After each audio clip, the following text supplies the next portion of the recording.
Ышқоңыр орта мектеп гимназиясының 2-В сынып оқушысы Еспенбет Тәукехан. Абай Құнанбайұлы, жүректе қайрат болмаса. Жүректе қайрат болмаса, ұйықтаған ойды кім түртпек? Ақылға сәуле қонбаса, хайуанша жүріп күн етпек. Аспаса ақыл қайраттан, тереңге бармас үстірттер.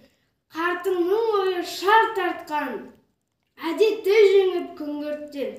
Тән сүйгенін бермесе, жан шыдамас жан ашып.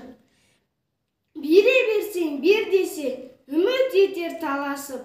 Малда да бар жан мен тән, ақыл сезім болмаса, тіршіліктің несі сән? Тереңге бет қоймаса. Атымды адам қойған соң, қайтып надан болайын.